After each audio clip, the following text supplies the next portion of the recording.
En aucun cas, l'escalade vient de la France. L'Algérie détient actuellement un ressortissant français, Boualem Sansal, qui est un grand écrivain. Elle le détient sur aucune base légale. Chaque pays doit accepter de reprendre ses propres ressortissants. L'Algérie le refuse, violant le droit international, violant aussi le droit que nous nous sommes donnés. Voilà.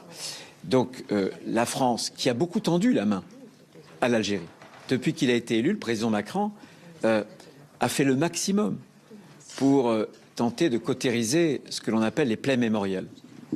Mais les douleurs de l'histoire, fussent-elles aiguës, ne donnent le droit à aucun pays d'humilier la France.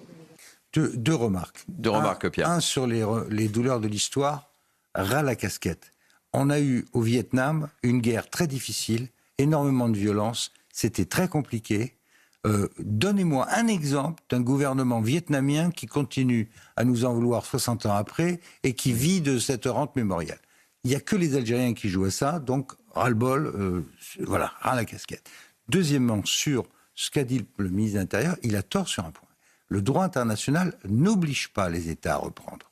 Il y a des conventions consulaires, mais la notion selon laquelle les États sont obligés de reprendre leurs concitoyens n'existe pas en droit international. Ce qui existe, c'est le droit d'émigrer, au nom de la Déclaration des droits de l'homme.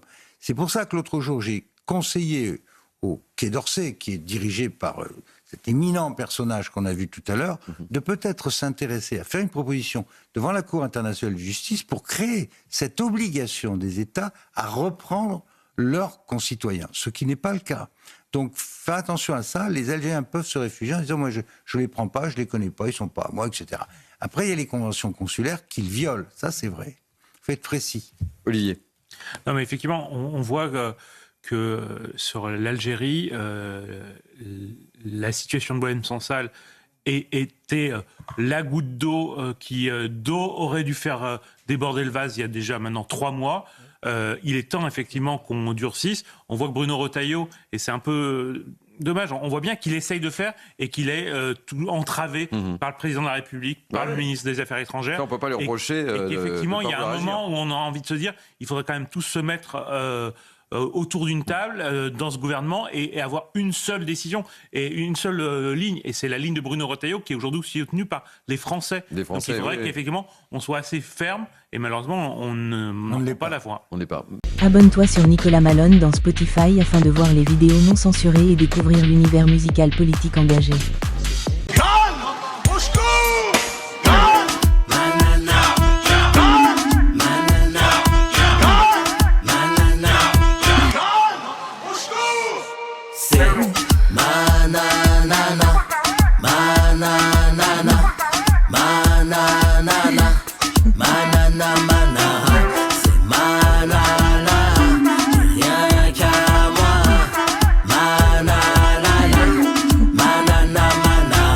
La chanson de l'été, Nana Manara de Nicolas Malone sur Spotify, iTunes, et bien sûr Deezer pour bouger, danser, se remuer. L'été sera chaud avec Nana Manara.